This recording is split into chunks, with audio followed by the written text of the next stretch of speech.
idéale pour travailler sur des thèmes développement régional, infrastructure, innovation, ou bien est-ce qu'on se sépare en deux sous-groupes?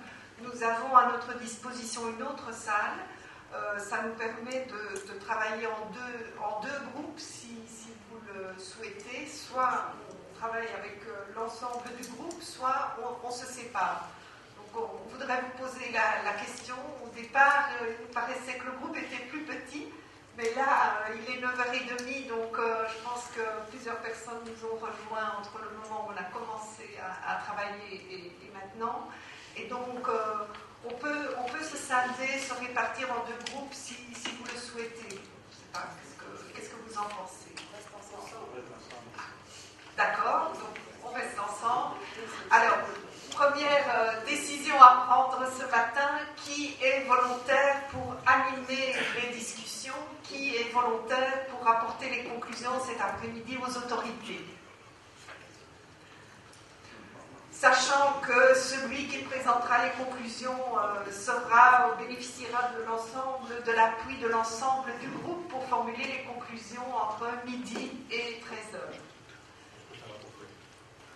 Rapporteur, d'accord?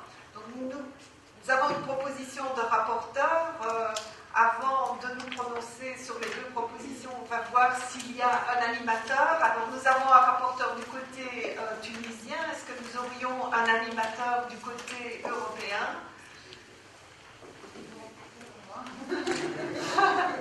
D'accord, donc nous avons deux rapporteurs, un tunisien, un européen. Mais qui pourrait animer les discussions ce matin du côté des entrepreneurs?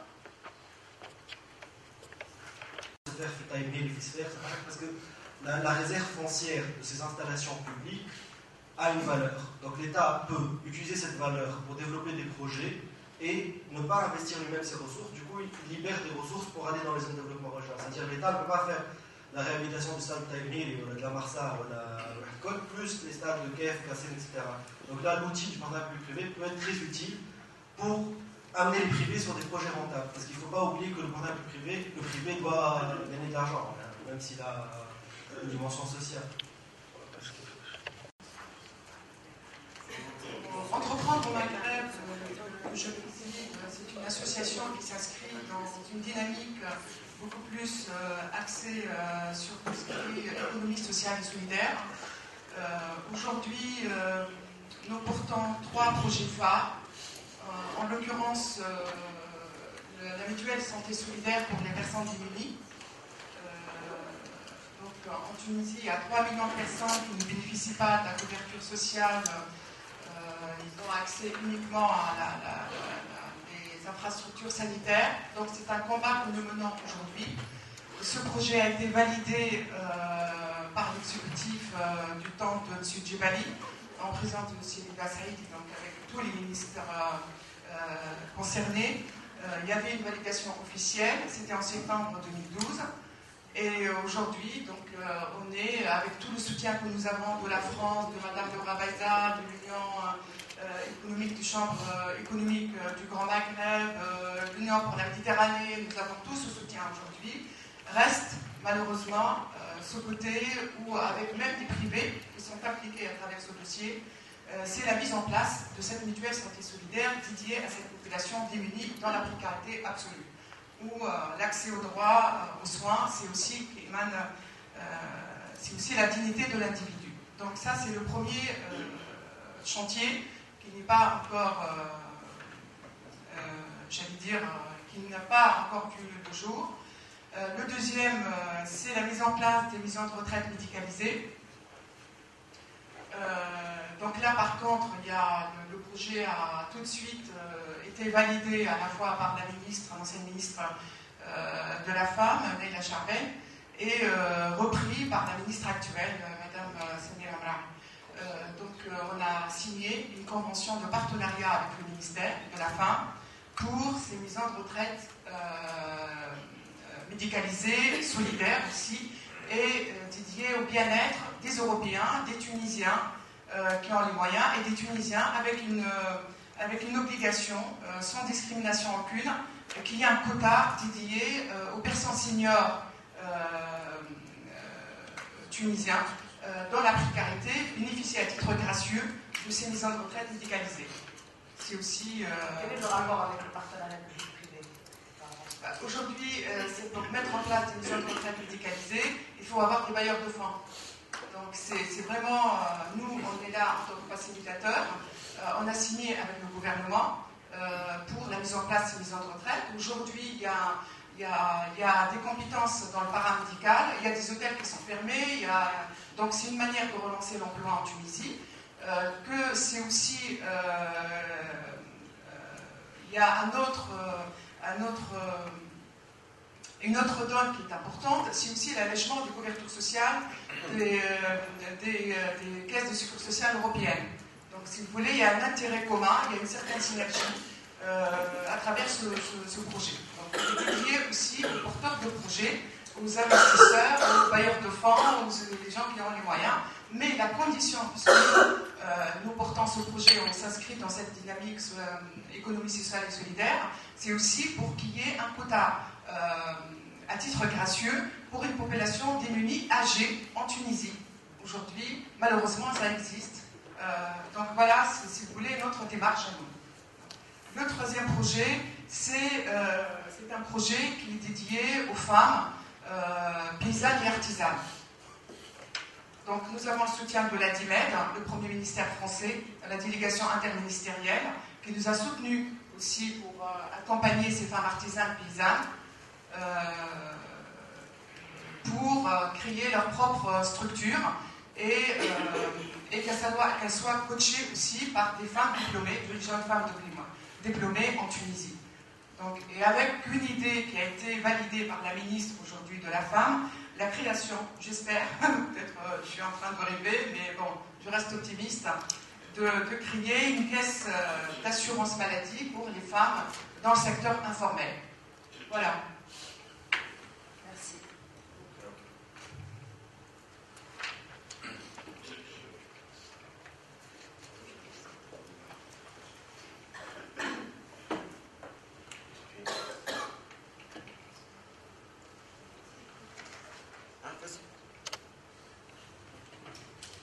Bonjour, bon, apparemment, je pense qu'il y a un problème de méthodologie dans le lancement du débat. Parce que, quel est le problème qui va être traité? C'est le problème de développement régional et partenariat public-privé. Oui, pendant la première heure, on va voir comment... Non, c'est bon, je ne discute pas du sujet. Oui. Mais comment l'aborder? Le problème, pourquoi a été posé ce problème? Parce qu'il y a un manque d'investissement. Pourquoi y a-t-il un manque d'investissement? Bon, il y a celui à réaliser plusieurs enquêtes. Pourquoi les entrepreneurs ne veulent pas investir? Parce que l'État il a beaucoup investi, contrairement à ce qui est en train de se dire. Il y a beaucoup d'argent qui investissent, mais il y a un problème de manière. C'est la manière.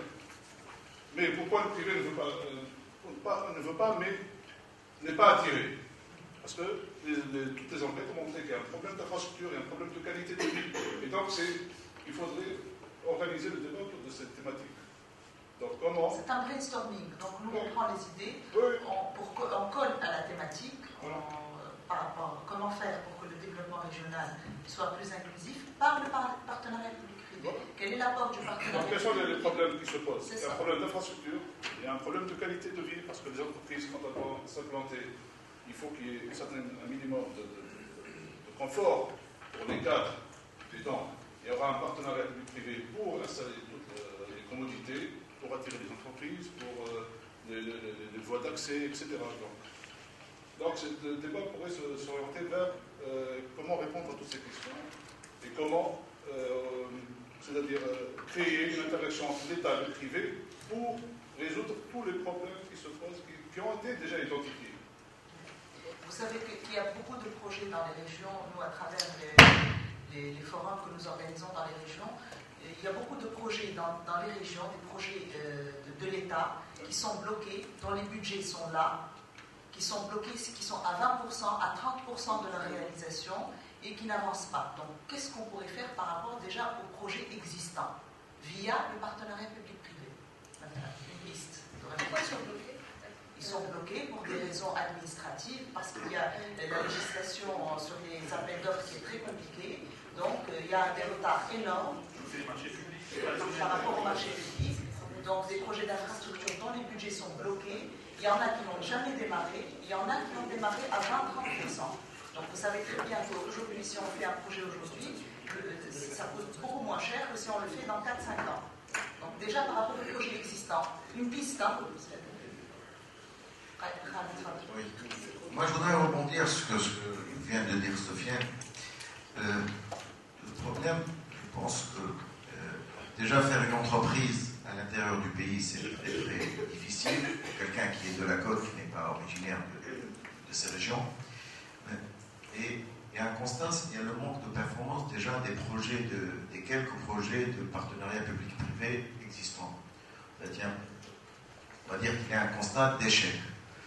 À mon avis, il y a des préalables à mettre en place avant de parler d'un véritable partenariat entre le public et le privé. On constate déjà dans les relations avec l'administration qu'il y a un manque de gouvernance déjà de l'administration et des entreprises. Il faudrait que les lois soient plus claires que ce qu'elles ne sont actuellement. Il faut veiller aussi à la stricte application des lois, que la règle du jeu soit claire pour tout le monde et qu'elle ne change pas perpétuellement. Donc, en un mot, bannir la médiocratie. Donc, voilà. Il est très très difficile déjà d'avoir comme partenaire l'État parce que nous n'avons pas le même poids. Et même devant la justice, l'État est prépondérant par rapport aux personnes privées. On le voit même dans la fiscalité, par exemple, l'État est prépondérant par rapport, même dans le texte de la loi, l'État est prépondérant par rapport aux entreprises privées. Ce que je propose, c'est-à-dire que nous devons,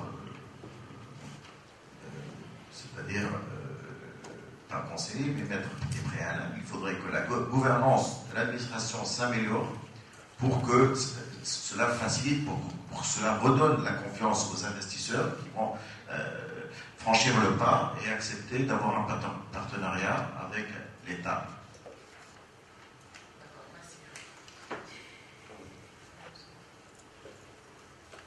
Bonjour. Alors, juste pour dire que déjà, en matière de développement régional, il y a un flou au niveau du partage des tâches entre un ministère de l'Intérieur qui est censé gérer lui-même les collectivités locales, n'est-ce pas, et un ministère du Développement dont on ne sait pas exactement quelle mission il jouera en termes de gestion des projets qui vont se faire au niveau régional. Donc ça, c'est un premier point. Le deuxième point, plus général, c'est la question de la décentralisation. On n'a pas, jusqu'à aujourd'hui, le principe il est inscrit dans la Constitution. Nous avons une loi sur la décentralisation qui semble être manifestement une mauvaise loi et la tendance serait d'aller vers la réforme de la loi sur la décentralisation. C'est un support réglementaire important, à mon avis, pour développer des PPP à niveau régional.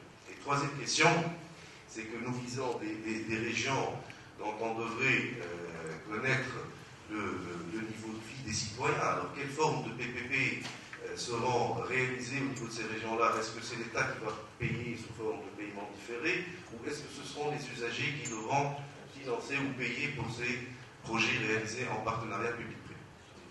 Donc, je pose beaucoup plus de questions, sachant que le problème de la décentralisation se pose et sachant que nous avons aujourd'hui un flou au niveau de la répartition des tâches entre deux ministères sur les questions de développement régional. Donc, ce sont des choses à éclaircir et éventuellement une coordination entre ces deux départements et les sous. Voilà. Merci.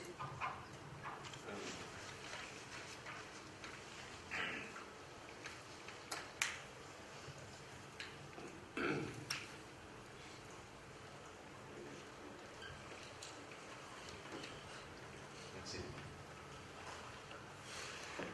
Je crois que, à mon avis, il faudrait monter un peu ce décor de développement régional et partenariat public-privé et d'interaction.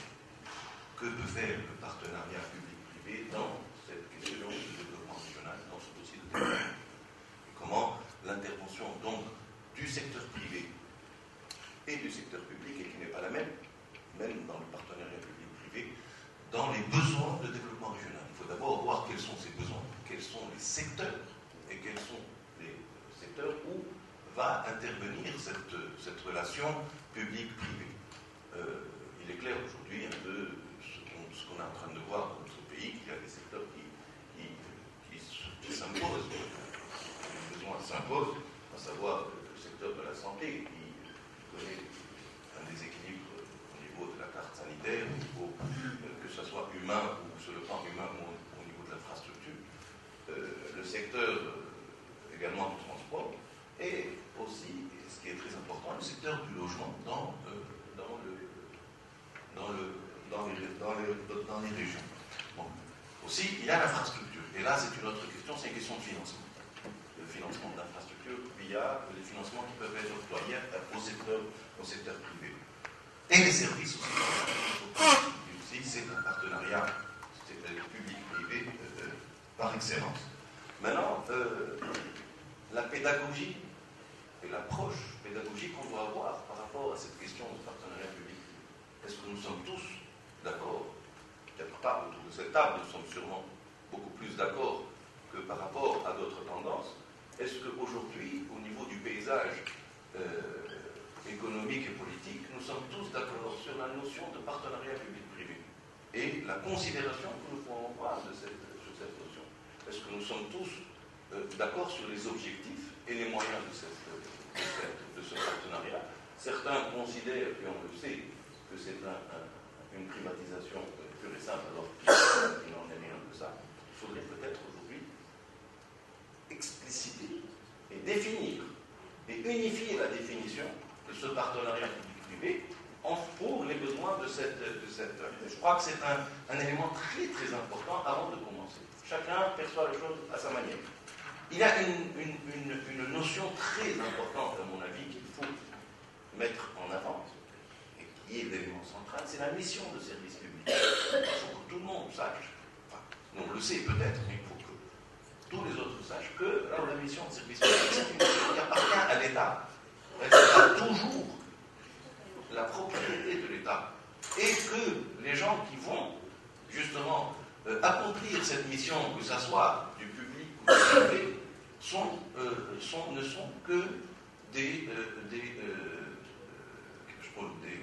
prestataires de services, et en fait la mission de service public est destinée au niveau des services aux citoyens, et le but est la qualité et le coût. Et peu importe que ce soit une structure publique ou une structure privée, puisqu'elle appartient toujours à l'État.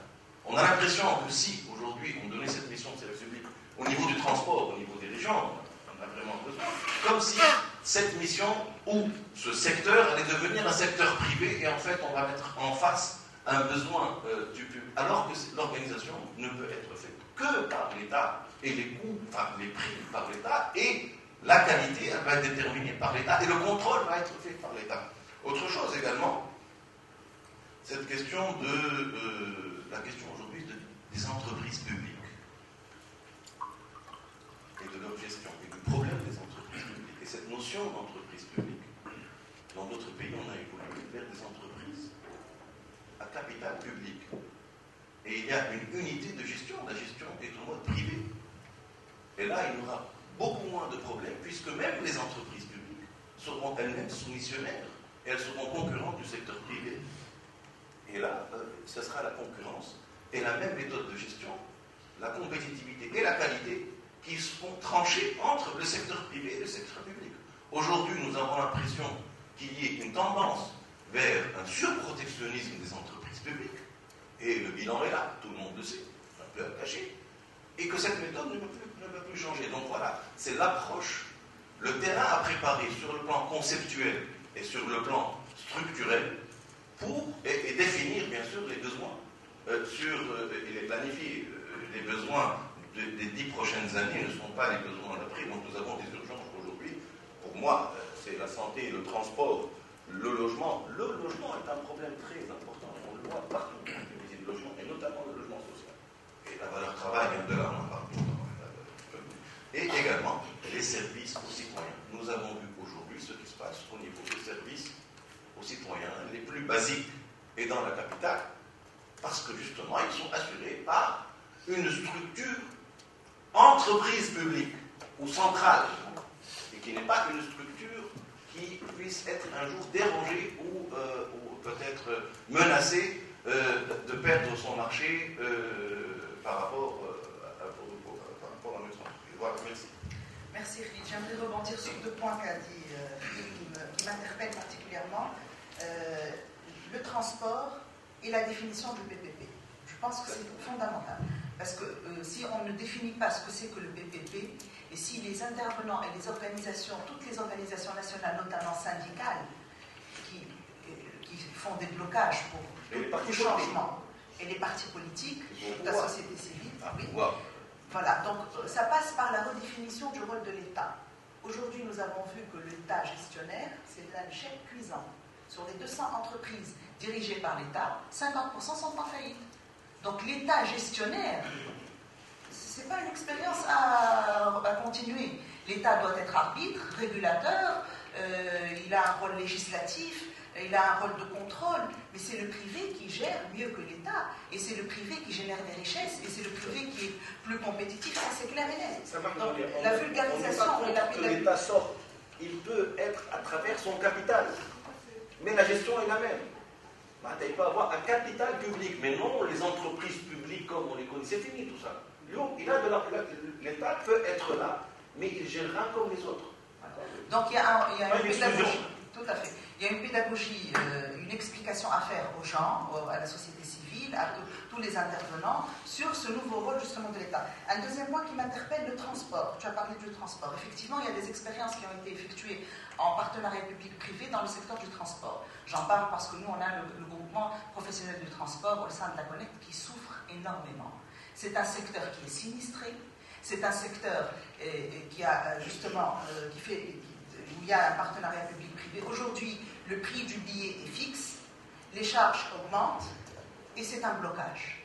Et l'État ne veut pas trouver de solution alors qu'il y a des solutions. Pour que justement, comme disait tout à l'heure Ralph, des partenariats public-privés ont échoué. Pourquoi ils ont échoué? Parce que le modèle économique, il évolue et l'État ne change pas, ne veut pas évoluer en fonction de données économiques qui sont nouvelles. Donc il y a une grande réflexion à faire au sein du transport parce qu'on a fait le partenariat public-privé, il est déséquilibré. On ne leur ouvre pas le marché. On ne leur ouvre pas le marché. Voilà. Les charges augmentent et ils ont la possibilité d'augmenter le chiffre d'affaires et de faire des circuits plus importants qu'on ne veut pas leur donner. Donc on étouffe ces entreprises. Donc on fait des partenariats publics-privés, après ils étouffent, ils échouent, on dit ah ça va marcher. Donc vraiment il y a beaucoup de choses à faire, beaucoup d'idées. Merci. En fait, j'ai un commentaire et une proposition qui rejoignent un peu ce que vous venez de dire. Le commentaire, en fait, je voulais rebondir sur une réflexion qui a été faite hier par Serafif Chani. Il dit, en fait, je pense qu'en Tunisie, il n'y a pas assez d'incitation. Si l'investisseur va dans des régions, il faut lui donner toute l'incitation pour payer pour le surcoût, finalement, de son investissement. Je ne suis pas tout à fait d'accord avec cette approche-là. Enfin, j'ai eu l'occasion de parler à pas mal d'investisseurs qui sont partis dans les régions. Et le problème, c'est qu'on a beau donner une incitation fiscale et exempter cette personne de payer de l'impôt, il se retrouve avec des surcoûts au niveau de la production. Il y a du mal à tirer déjà de la main-d'œuvre qualifiée. Après, à cause des problèmes d'infrastructure, de services, il se retrouve à payer un coût supplémentaire. Et du coup, cette incitation fiscale qu'on lui donne, en fin de journée, ne paraît pas si intéressante que ça. Donc, pour moi, l'État a un rôle très très important à jouer. C'est-à-dire on peut parler de partenariat public-privé, mais je pense qu'il y a des préalables que l'État doit faire pour pouvoir favoriser ce genre de PPP. Ça, c'est le premier commentaire. Et lié à ça, c'est le fait qu'il faut aussi être très réaliste sur ce qu'on peut faire en termes de PPP. Parce que n'oublions pas que le privé ne mettra jamais de l'argent s'il n'y a pas de rentabilité derrière. Donc on a beau parler de faire des PPP dans la santé, on peut faire des PPP dans les prisons, on peut faire des PPP dans l'éducation, mais je vois très très mal le privé mettre de l'argent dans une région pour faire une petite école avec 200 personnes. S'il n'y a pas de rentabilité derrière, il n'ira pas investir son argent. Et donc je pense qu'il y a un travail préliminaire, encore une fois, au préalable à faire de la part de l'État, pour déblayer le terrain. Enfin, il y a tout le travail sur l'intercommunalité.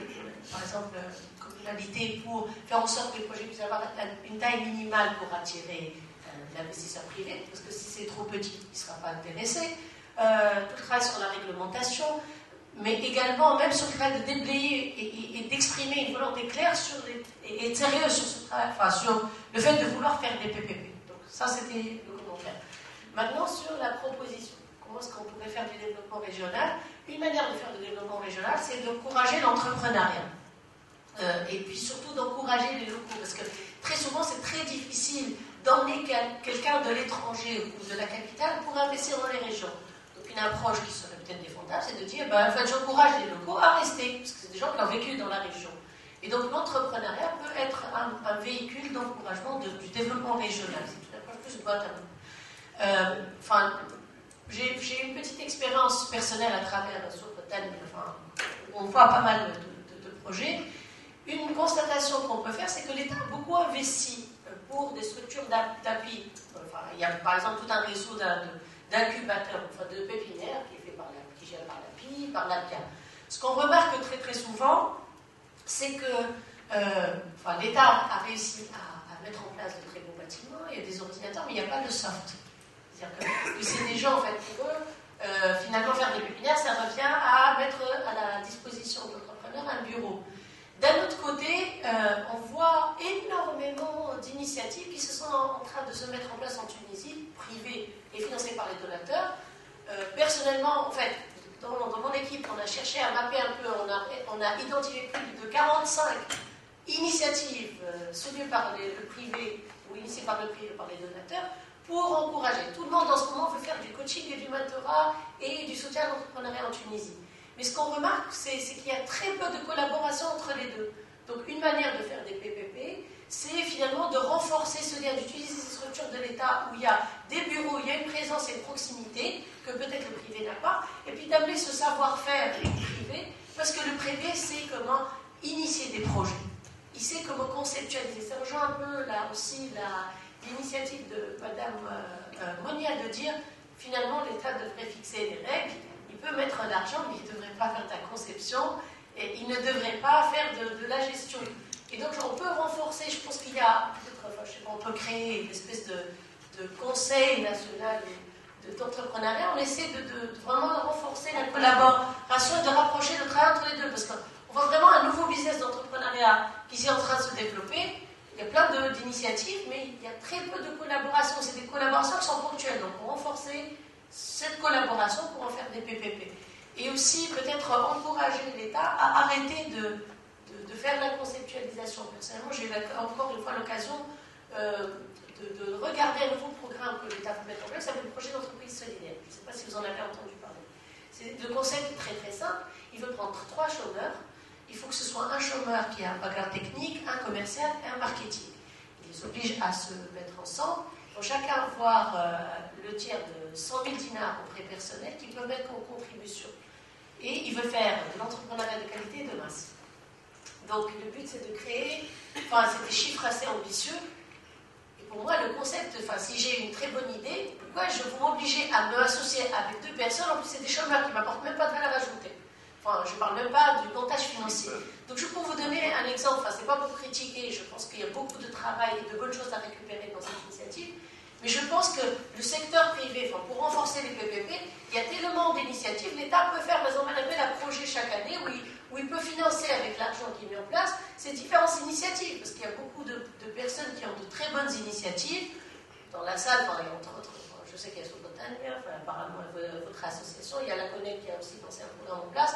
Donc déjà, pour moi, il y a ce lien, je reste très très terre à terre, c'est finalement de dire, on propose la création de ce concept pour mieux coordonner le travail de deux, permettre à ces initiatives d'utiliser déjà les mécanismes de l'État, en bénéficier pour consolider leur travail et faire un travail de proximité dans les régions, parce qu'il y a un problème de qualité. Et deuxièmement, qu'on puisse peut-être décharger ou demander à l'État de ne plus initier de programme de soutien à l'emploi, mais de faire des appels à projets et puis de sélectionner, de financer des initiatives privées, parce qu'il y en a que ça en ce moment en Tunisie. Merci. Merci.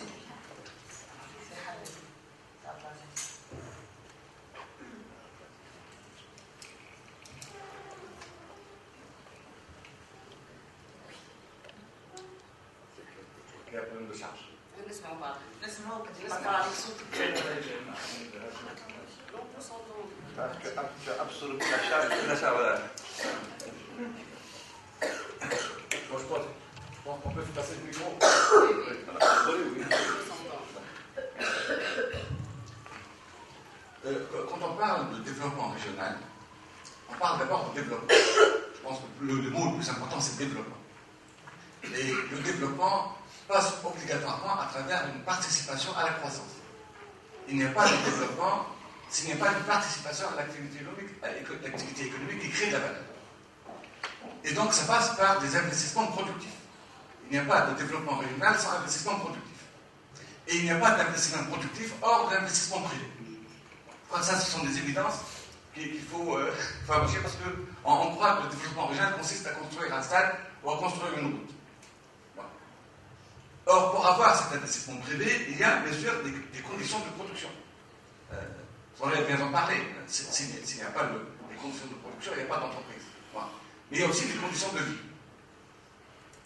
Pour que les gens puissent effectivement investir, s'installer et travailler dans ces régions-là. Voilà. Et donc, il y a un problème de service public. Je pense que c'est l'ensemble des séquences qu'il faut avoir au clair pour voir où intervient, où peut intervenir le partenaire public. Si on ne met pas de manière très claire tout l'ensemble des séquences, on va intervenir n'importe comment et le risque, c'est qu'il y a des maillons qui manquent et on n'aura pas les conditions minimales de production et donc de développement. Et je pense qu'à ce niveau-là, nous souffrons de deux idées réductrices. La première, d'abord, concernant le PPP et l'esprit dans lequel la loi a été faite. En fait, la loi part sur un schéma, c'est qu'il y a un investissement public qui a été conçu, donc identifié, conçu, imaginé, défini, tous ces détails, mais l'État n'a pas d'argent et il cherche l'argent du privé pour le faire. Bon, je pense que c'est une très grande erreur. C'est une très grande erreur parce que le problème, souvent, est dans la conception, dans l'identification, qui fait que même un projet conçu à l'intérieur de l'administration, si on fait la même chose côté privé, de toute façon, on obtient le même résultat que si on l'a fait dans le public. Donc le problème, je pense, est très mal posé. L'intérêt du PPP est dans la créativité. Ce n'est pas dans le financement. Bien sûr, il y a l'aspect financier. Mais la condition la plus importante, c'est de partir avec de nouveaux réflexes, avec un œil nouveau, un œil différent, un œil local, un œil sur place, qui identifie des formules, qui fait des montages qui ne sont pas habituels et qui ne souffrent pas des problématiques de passation de marché, de délai, etc. Et donc, il faudrait mettre le PPP, il faut élargir. L'idée du Conseil national est excellente.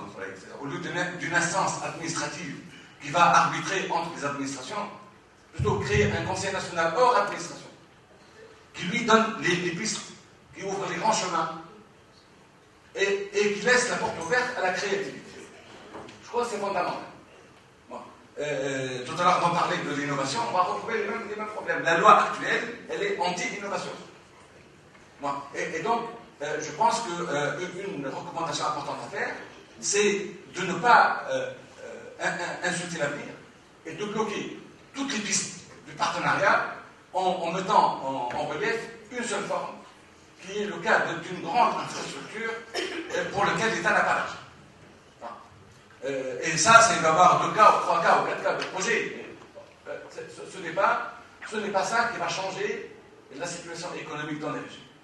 Ce n'est pas le PPP tel qu'il est conçu aujourd'hui qui va changer réellement la réalité dans les régions. Il faut réellement démultiplier les formes, il faut laisser ouvrir le jeu au maximum et laisser la porte ouverte à la création et à l'innovation. Moi, je pense que ça, c'est une idée très importante qui, malheureusement, aujourd'hui, on a l'impression que l'essentiel, c'est de faire passer une loi pour avoir un cadre n'importe quel, puis on verra plus tard. Moi, je pense qu'il y a un risque réellement de fermer toutes les portes futures à réellement un PPP utile.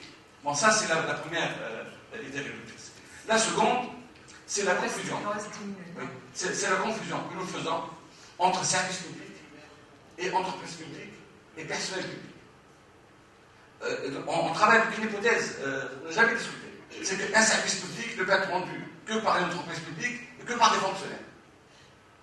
Et donc tout de suite, dès qu'on parle d'amélioration du service public, il y a un problème de statut, il y a un problème de grève, il y a un problème d'entreprise publique. Moi je pense que l'État doit garantir le service public indépendamment de l'opérateur qui le fait. Et donc le problème de la gestion d'entreprises privées ou publiques est un problème secondaire si le service public est garanti par l'État. L'État veut transporter les gens sur un service public de transport à 500 millimètres les 10 km, ça peut être un objectif social de l'État. Je n'ai pas de problème. Mais si le coût réel est de 5 dinars, ben, à l'État de supporter les 4 dinars 500, qu'elles soient faites par une entreprise publique ou par une entreprise privée. Ce n'est pas la peine de charger une entreprise publique de faire ce travail à perte pour qu'elle se retrouve 5 ans après en déconfiture totale et qu'il faut recapitaliser. Ça, on doit faire la séparation entre services publics et entreprises publiques. Et cette discussion n'a pas eu, je pense, en Tunisie, on n'a pas suffisamment discuté de ce concept de service public. Merci, Sarah Aziz. Donc, vous proposez que le PPP élargisse son champ d'application, que ça ne soit pas focalisé seulement sur le financement du projet d'infrastructure et de sa gestion, mais de sa conceptualisation et en impliquant le privé. Et de le sortir dans un cadre non administratif. L'idée du Conseil national qui vient en amont. En amont, oui. Pour la conception des projets, impliquer le privé dès le départ au niveau des cahiers de charges, au niveau de la conception. Voilà, surtout laisser l'initiative à l'initiative privée dans la proposition des études. C'est ça, merci. Est-ce qu'il y a une autre intervention? Oui. Il y en a plusieurs, et il nous reste 10 minutes. Je vais essayer d'être bref. Je vais essayer d'être bref.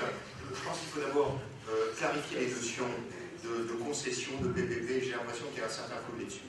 Donc effectivement, il faudra revoir ce que c'est qu'un PPP au sens du terme et ce que c'est par rapport à une. Le deuxième point, je crois qu'il y a une urgence effectivement en Tunisie, c'est décoincer la notion de PPP en ayant rapidement une loi, même si tout n'est pas dans la loi d'ailleurs. Il y aura des textes d'application, il y aura des textes sectoriels, des lois sectorielles qu'il faudra revoir. L'important, ça va être revenir là-dessus. Troisième point, je le fais très rapidement. Troisième point, c'est les petits PPP qu'il faudra développer parce qu'il n'y a pas qui se coïncide d'ailleurs avec les notions de PPP régionaux. Ces petits PPP, pas tout petits, mais vont devoir développer, et là ça pose un problème, c'est celui d'intermédiation financière. Bon, je crois que la BEI notamment, mais je crois aussi la BERD, ont des projets là-dessus, mais il va falloir, il y a un problème de relais bancaire local qu'il va falloir développer. Ça c'est un vrai sujet, c'est un sujet qu'il va traiter. Troisième point, remettre l'administration à sa place. Là, j'ai entendu effectivement souvent que l'administration bloque souvent pour les autorisations, pour rien du tout.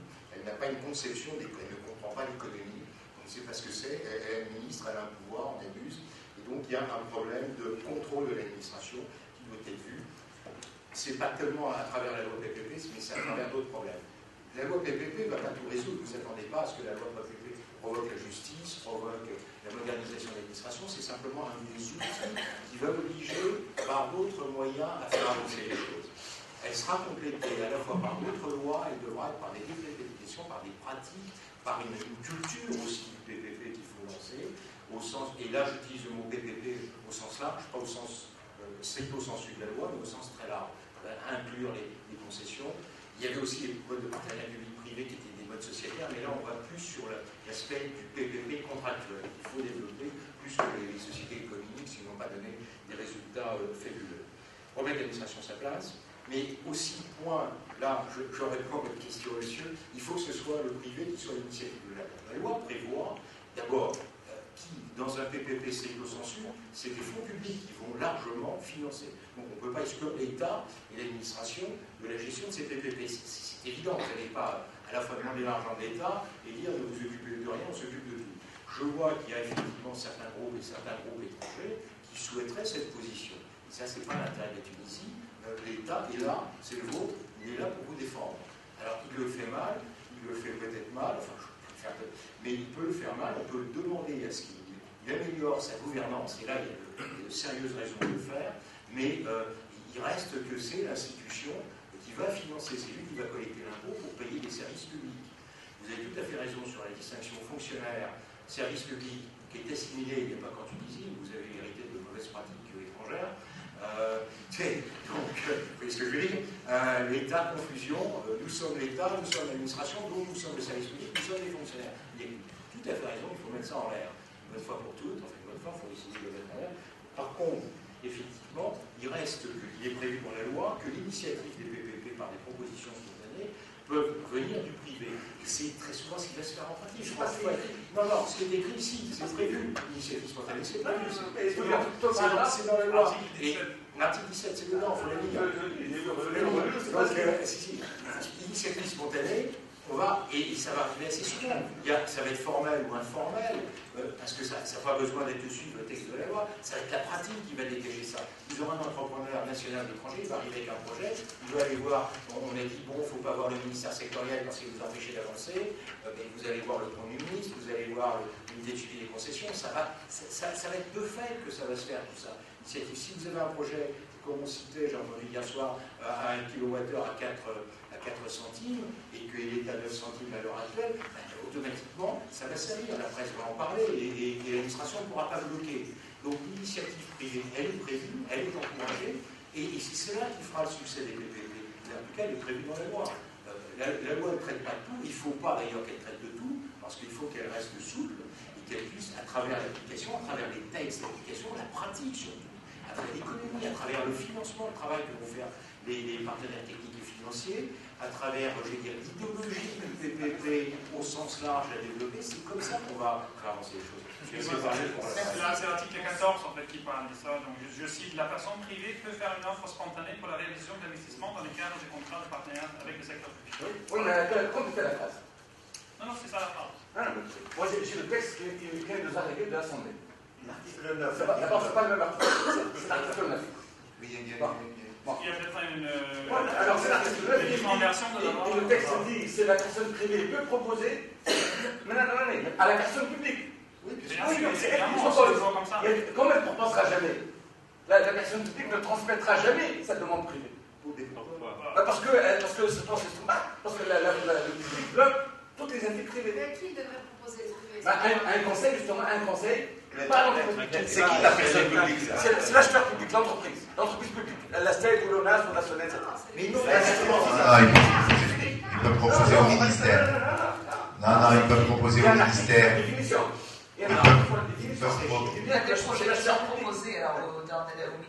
Non, mais il y a toujours des recours. Il faut arrêter avec cette histoire. Il y a toujours des recours. Vous envoyez un projet à la STEC ne le transmet pas. Vous avez un recours parce que la STEC est une entreprise. Mais non, mais le recours ne figure pas dans la loi PPP. Le recours, il existe dans la loi sur la gestion des entreprises publiques. Mais non, mais le recours, il existe. Non, mais le recours, il existe dans l'ensemble. Quand vous avez un marché public. Mais on ne va pas mettre le recours à chaque fois dans toutes les lois. Non, mais c'est pas possible. Il n'y a pas. Mais non, mais parce que vous ne pouvez pas. Mais je suis désolé. Winnie, tu as arraché la parole. Oui. Non, mais parce qu'on débat de ça depuis hier, on ne va pas y passer. On n'a pas lu le texte. Non, mais c'est pas ça. On n'a pas lu le texte. Le texte est extrêmement mal. Non, mais le PPP. Très bien. Mais le PPP, c'est une manière de changer les modalités des esprits. C'est pas à l'occasion du PPP qu'on va les changer. C'est avec le PPP qu'on va les changer. Et ça, c'est totalement différent comme approche. Bon, juste, je voulais dire une chose par rapport au développement régional. Moi, ce qui me dérange, c'est qu'il n'y a personne qui vient des régions ici. Tout le monde est à Tunis et on veut parler des régions. C'est exactement ce qu'il ne faut pas faire. Donc, parler du développement régional, quand on vient de Paris, de Rome ou de Tunis, franchement, c'est quelque chose. Oui, non, mais vous d'accord, mais vous parlez de vos projets. Non, mais vous parlez de vos projets. Moi, je parle de développement régional. Donc, les gens les mieux placés pour savoir ce qu'il faut pour les régions, c'est les gens qui sont dans les régions. Voilà, je donne mon point de vue. Voilà. Donc, c'est mon point de vue. Donc, et donc, c'est extrêmement, à mon avis, c'est prendre le problème à l'envers de vouloir parler des PPP au service du développement régional. Ça a été dit, les PPP, c'est un outil. À la limite, il y a des projets à faire, on s'en fout qu'ils soient financés en PPP, qu'ils soient financés par de l'argent public, qu'ils soient financés par de la dette, qu'ils soient financés par tout ce que vous voulez. L'important, c'est que les projets aient un intérêt pour les populations. et qu'ils aient un intérêt pour l'ensemble de la communauté. C'est ça qui compte. Donc, quand on veut parler de développement régional, il faut d'abord avoir un outil d'identification de projets, faire monter des projets des régions vers les centres de décision et que ces projets soient utiles. Aujourd'hui, c'est ce qui manque. Aujourd'hui, même la caisse de dépôt dit on ne sait pas en Tunisie identifier des projets rentables et utiles pour la communauté. Donc le problème fondamental, il est là. Après, que ces projets-là soient orientés sur de l'équipement public, sur des bâtiments publics, sur de l'infrastructure, sur de l'énergie, sur des problèmes environnementaux, etc., peu importe. Que ces projets soient inclus une partie de subvention publique pour que leur rentabilité soit garantie pour l'investisseur privé, là encore, peu importe. Donc, fondamentalement, est-ce qu'on est capable aujourd'hui d'identifier des projets? Quel processus pour identifier ces projets? Qui aurait la charge d'identifier ces projets? Et comment faire pour que les gens s'habituent à remonter des projets, région par région? Il ne s'agit pas de faire du développement régional à partir de Tunis en disant « Ah merde, pendant 20 ans, 30 ans, les régions ne se sont pas développées, etc. Il ne faut pas qu'on commette la même erreur. Et alors, il faut qu'on aille vers les régions et qu'on investisse dans les régions parce que c'est vachement important. Sinon, dans 10 ans, on va encore avoir une autre révolution. » C'est pas ça le processus. Le processus, c'est que le processus, c'est que moi, je ne suis pas non plus. Alors, le processus n'est pas de faire le mono-région. Le processus, il est que les régions qui ont des richesses, qui ont des ressources, contribuent à la croissance nationale. C'est ça l'objectif. Donc, c'est pas nous qui allons les inclure, c'est eux qui doivent s'inclure. Et donc, à partir de ce moment-là,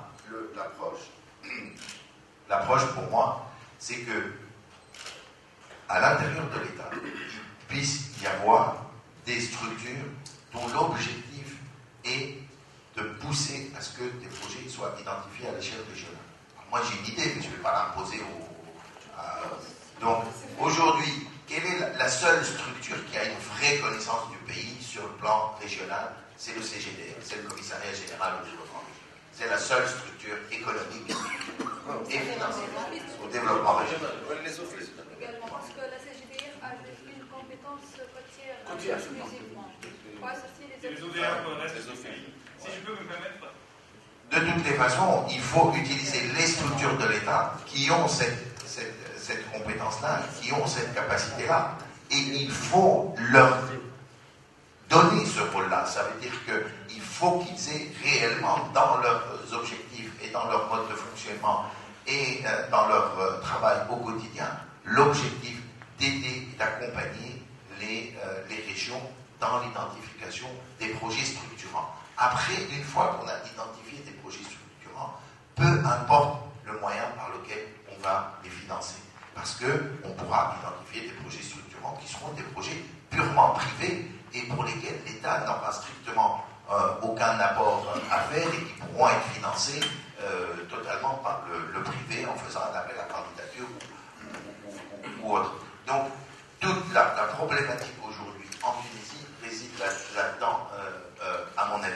Après, il ne faut pas espérer aller à une échelle beaucoup plus petite, parce que vous n'avez pas les compétences aujourd'hui dans les régions. Mais déjà à Tunis, au niveau central, vous n'avez pas les compétences pour monter des PPP. Alors vous imaginez que vous allez pouvoir monter un PPP à Jandouba avec le gouvernement. Mais vous rêvez. Ils n'ont même pas la compétence pour gérer un projet hospitalier. Ils sont obligés de le confier au ministère de l'Équipement. Vous imaginez pas la complexité des projets PPP à monter. Donc il ne faut pas non plus essayer de faire des choses qui ne sont pas faisables. Parce que c'est le meilleur moyen de rater les projets, de mal les faire et finalement de tuer cet instrument financier. Voilà. Je veux juste rajouter que en fait, tout ce que vous êtes en train de dire, nous sommes en train de préparer un nouveau programme d'appui avec le ministère de l'Investissement et on va faire exactement ce que vous avez dit. En fait.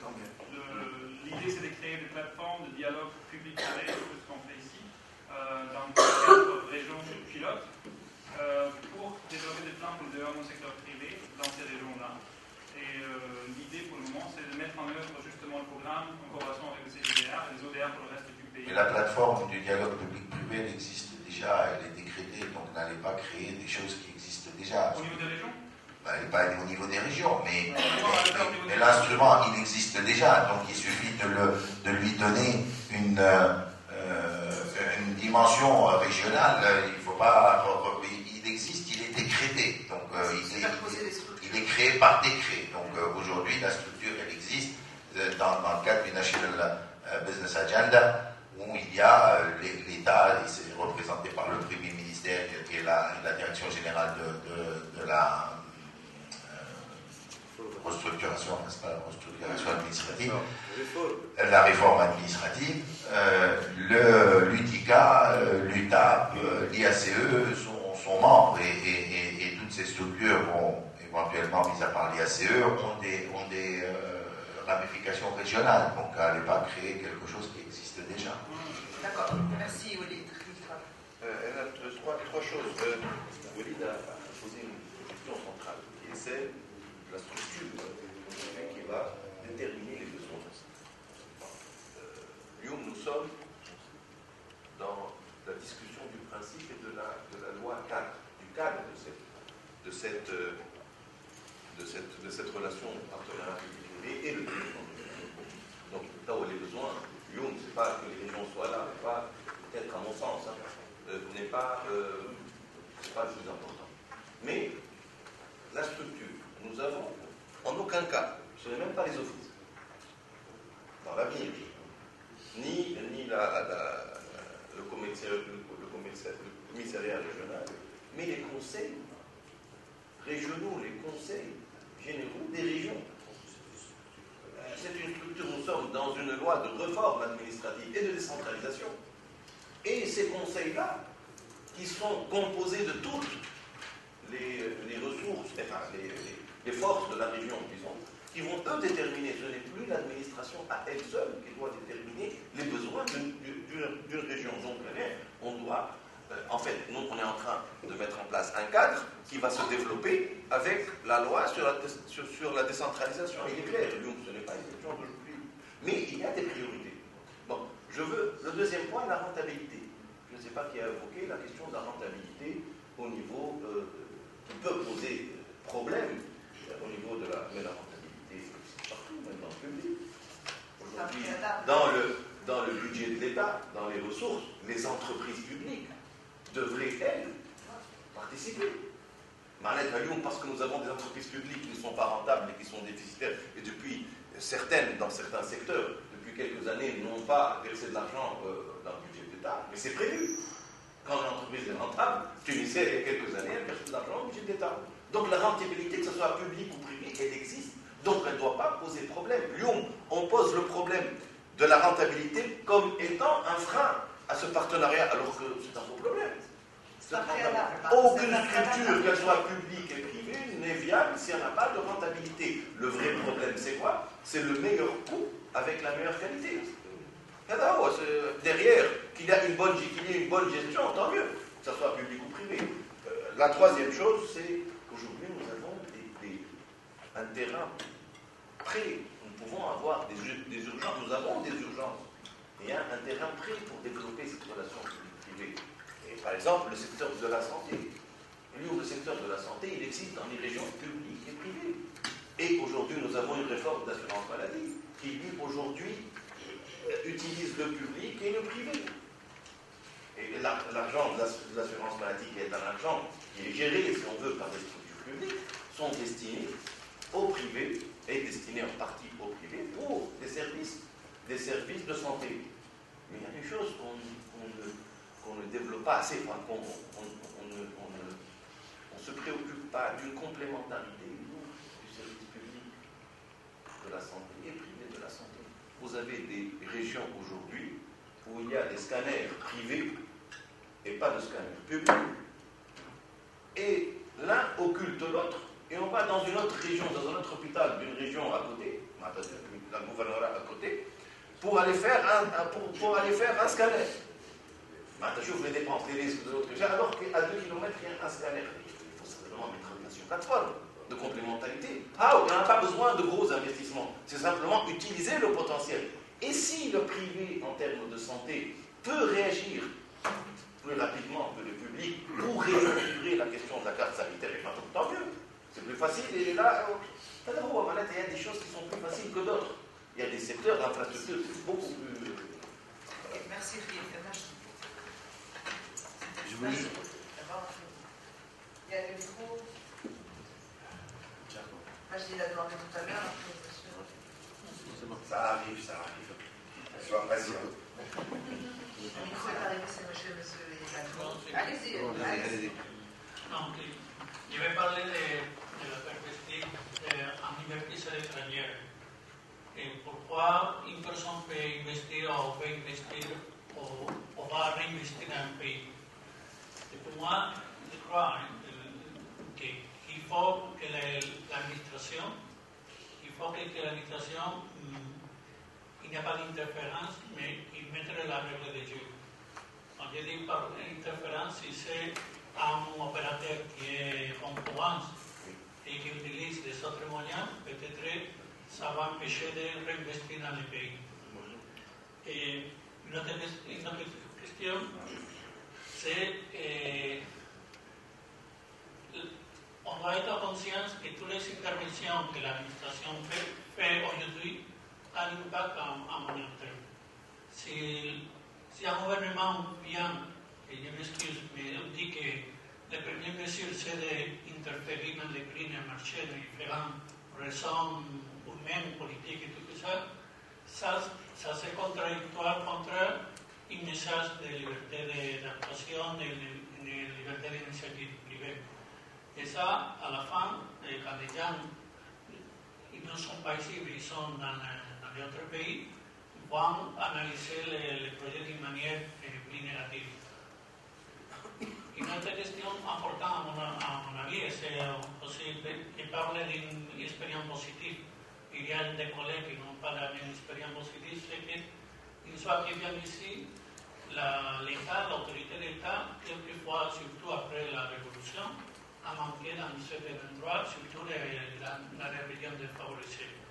Ce n'est pas seulement donner un projet et laisser la responsabilité du développement des projets à l'investisseur, à l'opérateur privé, mais après, il y a véritablement un problème de sécurité physique pour développer des projets. Si l'État n'est pas conscient qu'il doit maintenir, qu'il soit reprendre l'autorité et qu'il a les droits et qu'il a aussi la légitimité pour faire ça, à la fin, et ça sont des blocages pour l'avenir. Et finalement, peut-être pour aussi parlant d'un point de vue étranger, je crois que si l'État ne peut pas faire tout, c'est focaliser ou promotionner les partenaires privés pour les étrangers dans les régions plus, entre guillemets, plus faciles. Ça va libérer des financements ou que l'État peut faire une intervention plus directe dans les régions défavorisées. Sincèrement, je ne crois pas que quelqu'un va aller à le Kiev ou Kesserin, si soit un étranger, peut-être quelqu'un pourra investir à Vicerte, à Padres, je ne sais pas où, parce que là, il y a un peu plus de facilité. Je parle toujours des points de vue étrangers. Merci, M. Hidalgo. Merci. Donc, j'ai entendu plusieurs collègues parler. Bonjour. Je pense qu'il y a en faute de... Majdi, c'est Majdi d'abord, ensuite. Ah, ok. Donc, j'ai entendu plusieurs collègues parler du problème de développement régional. Donc, c'est vrai que les problèmes qui ont été identifiés, c'est toujours le problème de rentabilité, le problème d'identification de projets et d'institutions, mais c'est le cas en Tunisie, mais c'est l'expérience internationale qui le montre, c'est le cas dans plusieurs pays aussi avant. Donc, l'expérience de l'Europe aussi pour l'introduction des PPP et le développement régional, comment les régions ont su, comment on peut dépasser ce problème-là. Ça a été le problème, donc, si on voit même dans la littérature, entre les 15 et les 20 dernières années, donc ça a été le sujet, je crois, aussi en Europe. Il y a des expériences qu'on pourra discuter et prendre les bonnes pratiques. Parce qu'il faudrait, je crois, distinguer deux choses. Il y a les grands projets de PPP qui vont permettre, par exemple, de faire l'infrastructure, etc., pour les régions.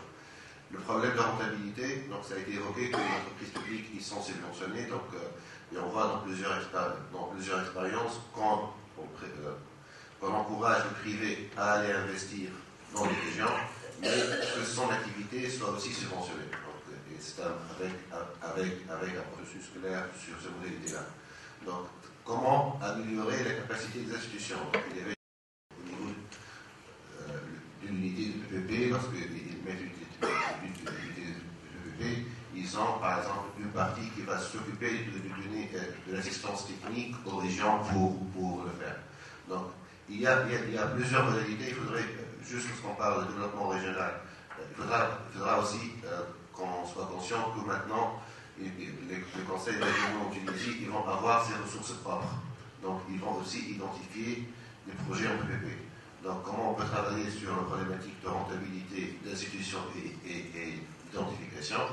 Le problème, ça a été posé. Donc, je crois que dans plusieurs régions en Europe, il y avait des success stories.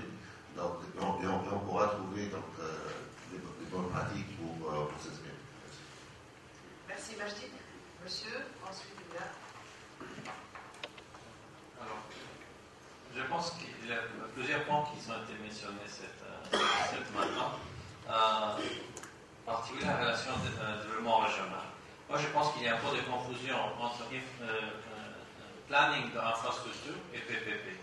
Donc, projet et modalité de appel d'offres.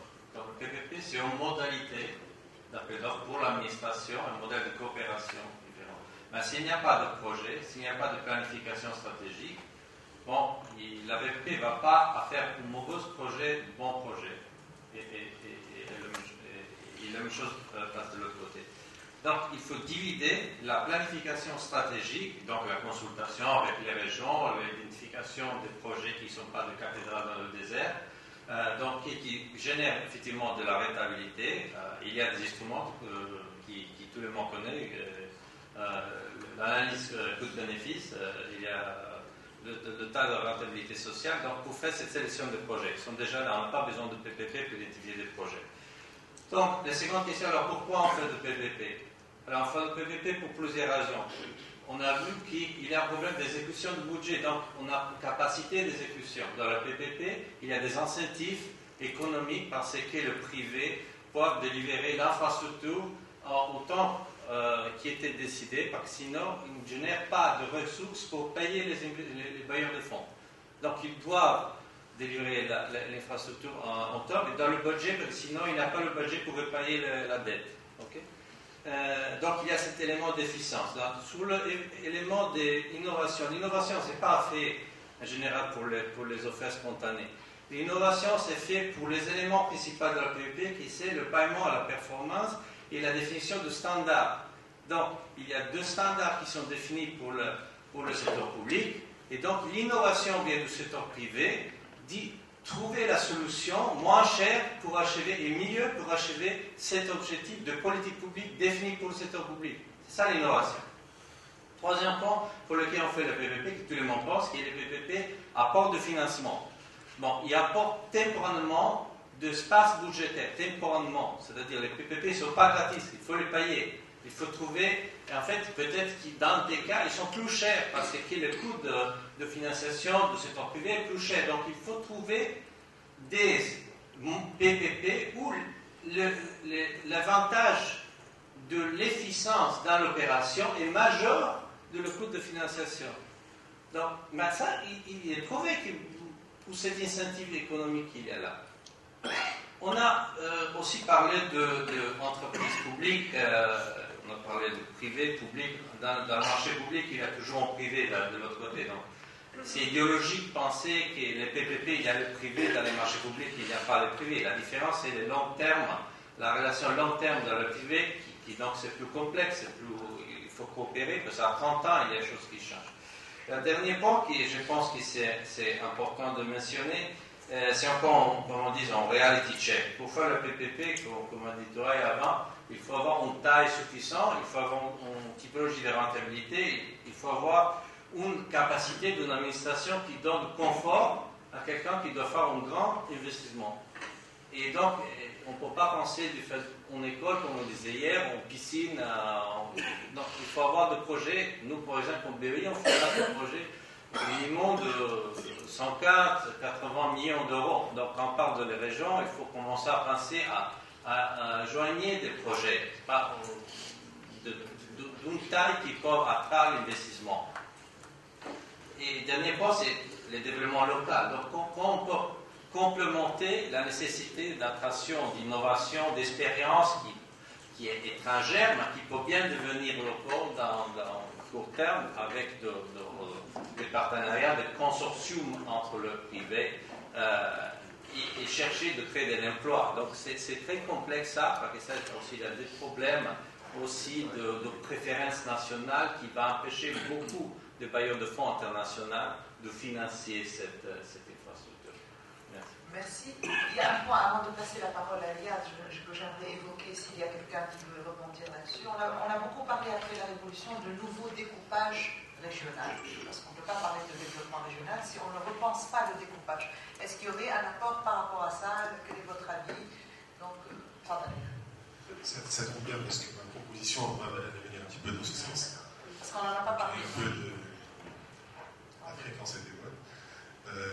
Je voulais dire, donc je pense qu'aujourd'hui les PPP sont dans un objectif d'optimisation du budget de l'État pour la réalisation de projets et dynamiser tout ça.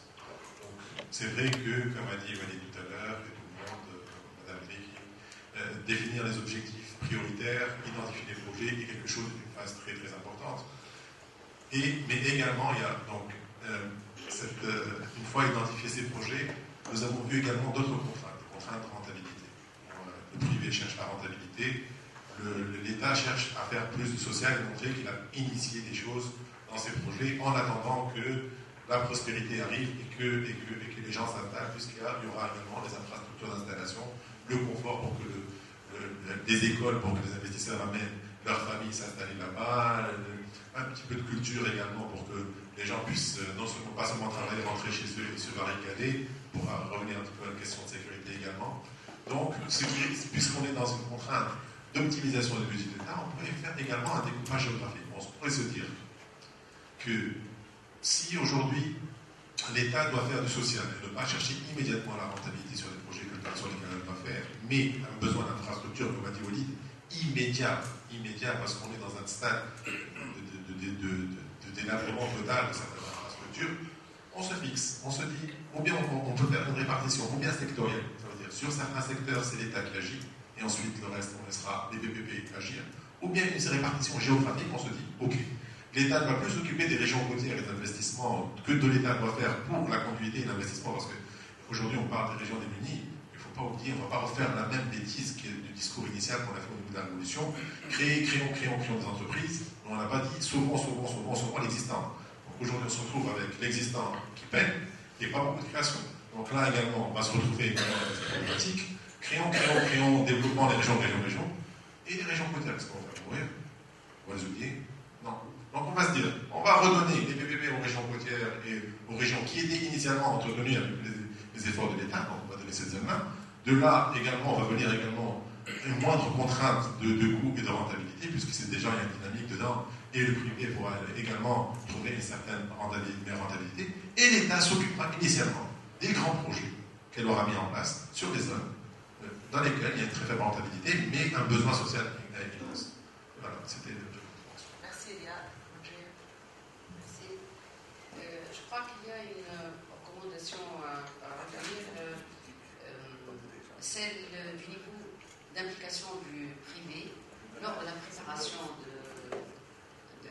des projets qui seront soumis, qui leur partenariat public-privé. Le souci du privé, c'est l'optimisation, c'est la rentabilité du projet.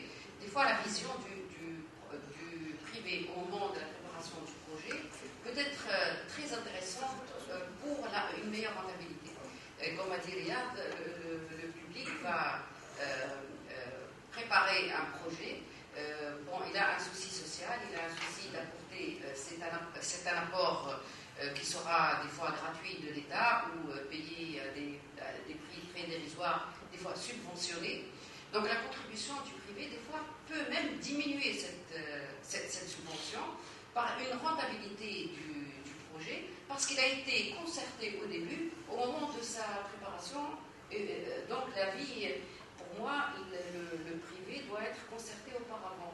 Le partenariat, moi je ne le vois pas seulement pour l'exécution ou pour demander au privé de contribuer à la réalisation, mais ça doit être concerté aussi pour contribuer, pour donner son avis, des idées, que les décisions ne soient pas uniquement faites au niveau de l'État, que le représentant du privé soit concerté à tous les niveaux, parce que le privé, il est sur le terrain, il vit les problèmes, donc il peut mieux conseiller pour une meilleure rentabilité, c'est-à-dire revoir déjà la façon avec laquelle le projet va être présenté ou pour avoir une meilleure, être le mieux adapté pour la demande du citoyen et également par un souci de rentabilité. Déjà à ce niveau-là, la concertation du privé est très importante parce qu'avant, on a toujours suivi les décisions, tout se faisait au niveau administratif et le privé n'était pas tellement concerté. Je crois que là, avec la révolution, avec la pluralité syndicale, tous les syndicats doivent être concertés pour avoir plusieurs avis et en tenir compte. L'intervention du privé aussi peut jouer, pourquoi on parle privé, développement régional, sur les coûts de facteurs. On a parlé tout à l'heure, toujours le privé, son souci, c'est la rentabilité, c'est gagner de l'argent, il n'y a pas honte à dire, on fait du business pour gagner de l'argent. Donc on a intérêt à avoir des projets les plus rentables possibles. Donc on est impliqué, rentabilité, que veut dire rentabilité? Ça veut dire que ça coûte moins cher pour gagner mieux, donc ça coûte moins cher pour le citoyen. Donc même si c'est, pour revenir, je reviens encore pour les produits qui sont subventionnés, même si l'État va vendre, on en a parlé hier soir, va vendre un produit, par exemple, hier on a parlé de la steak, du kilowattheure, si l'État, ça va lui revenir à 8 dinars et qu'elle le vend à 3 et on perd et subventionne le reste, si elle le donne au privé qui va lui vendre à 6 et elle va subventionner que 2 au lieu de subventionner 5, donc le niveau de subvention va diminuer. Donc il faut aussi que la vision que nous avons des fonctionnaires de l'État par rapport au privé, c'est que nous cherchons que l'intérêt et eux ils cherchent l'intérêt de l'État et le privé ne cherche que son propre intérêt. C'est pas vrai parce qu'aujourd'hui nous sommes des entreprises citoyennes. Zoé a parlé tout à l'heure par exemple que pourquoi un chef d'entreprise ne va pas construire une classe d'école, pourquoi pas, qu'une entreprise citoyenne doit le faire, c'est son apport, elle doit être aussi contribuer, elle doit aider aussi à construire une salle de classe. Il faut avoir un cadre de CSR déjà propice. Je pense qu'il y a nous travaillons beaucoup sur la responsabilité sociétale et je crois qu'une entreprise ne peut prétendre être citoyenne si elle ne s'implique pas en mettant une partie de ses bénéfices au service des citoyens. Merci Manjia. J'aimerais rebondir sur un peu ce qu'a dit Manjia et ça a été dit par Sarah Blanzis également. Donc je pense que le PPP, et tout le monde est d'accord, que c'est une culture. Le PPP est une culture et une culture ne se décrète pas par loi. Donc c'est une culture, comme l'a dit tout à l'heure aussi Willy, on n'a pas les compétences pour gérer les PPT. Effectivement, on n'a pas les compétences point de vue humain pour gérer les PPT et même au niveau de l'État, on ne comprend pas ce que c'est que le PPT. Donc il y a un travail de vulgarisation, un travail pédagogique à faire, des formations tant au niveau privé que l'État pour que l'État change le regard qu'elle a par rapport au privé, tout le monde dit, depuis tout à l'heure, des opérateurs privés disent gagner de l'argent, ce n'est pas... Effectivement, gagner de l'argent, ce n'est pas tabou. Gagner de l'argent, c'est signe de réussite. Gagner de l'argent, c'est signe de bonne gestion. Gagner de l'argent, ça implique la pérennité de l'entreprise. Donc l'État doit gagner de l'argent et le privé doit gagner de l'argent. Il n'y a pas de honte à le dire et à le prouver. C'est très important. Donc c'est pour ça que c'est un problème culturel. Que l'image qu'on a de l'État qui est policier en train de chercher où est la faute du privé, en quoi il a été fautif, en quoi il a été défaillant, ça doit changer. Il y a un gros travail à faire et c'est la responsabilité de tous. Donc il y a M. Rémy. Il est là.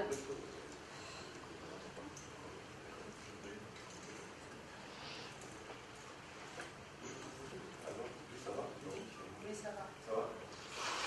Je vais contribuer à une perspective pour la discussion. Je dois m'excuser un peu parce que je parle FAF. J'ai entendu l'expression français avec foot.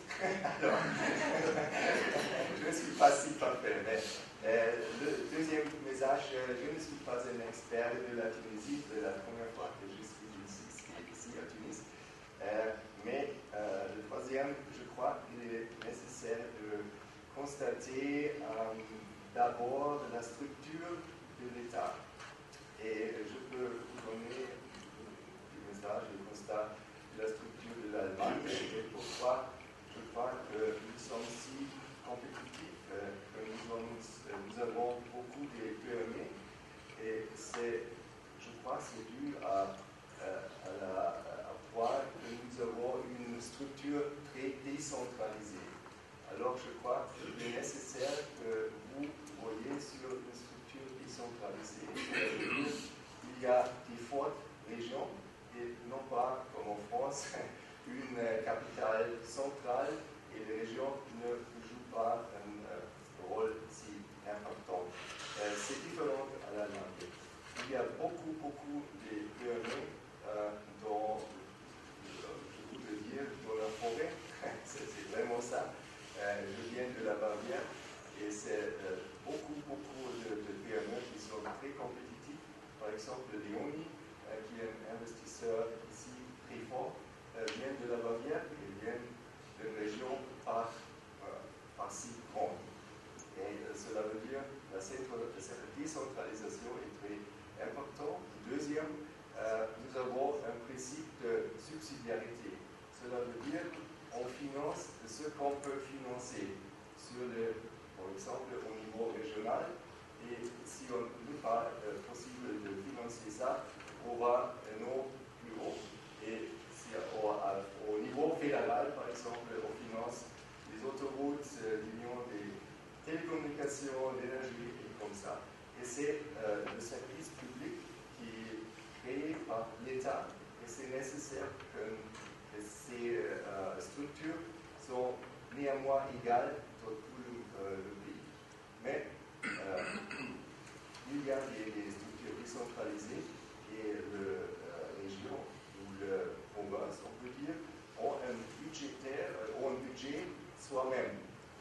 Ils reçoivent d'argent parce que les taxes, par exemple, fédérales, sont données aux régions aussi. Et les plus compétitifs, le plus succès, il y a dans la région, les plus de taxes qu'ils reçoivent. Alors, je crois que c'est nécessaire qu'il y ait un climat de compétitivité, un climat de créativité, et c'est seulement possible s'il y a des régions compétitives et des régions très fortes. Parce qu'on n'attend pas le budget de monnaie de l'État central, mais on a la chance et l'opportunité de le financer soi-même parce qu'on est très compétitif sur les régions. Et c'est aussi, je crois, le même pour le développement de l'innovation, parce qu'on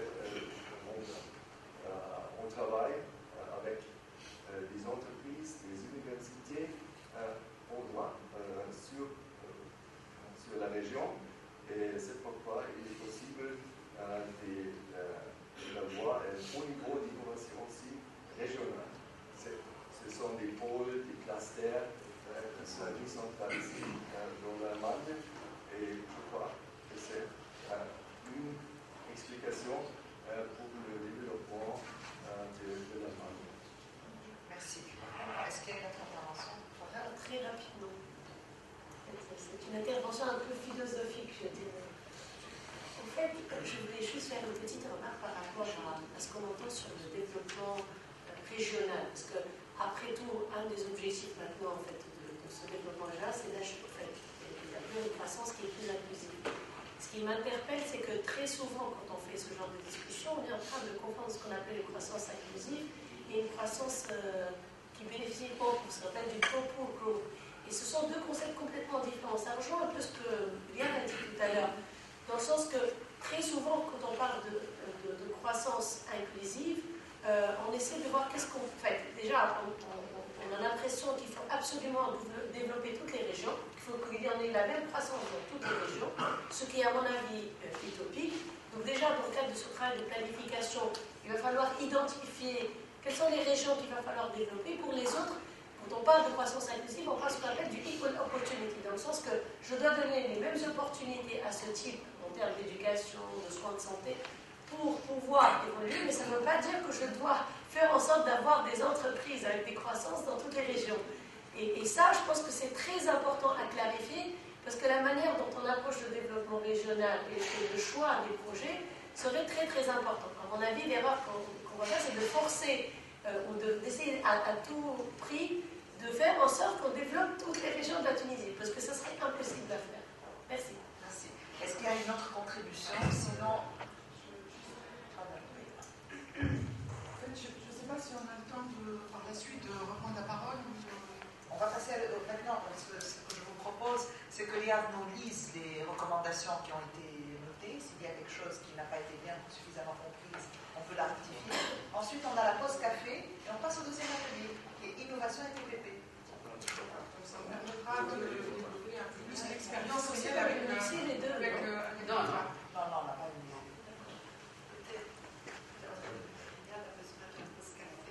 Oui. D'accord. Donc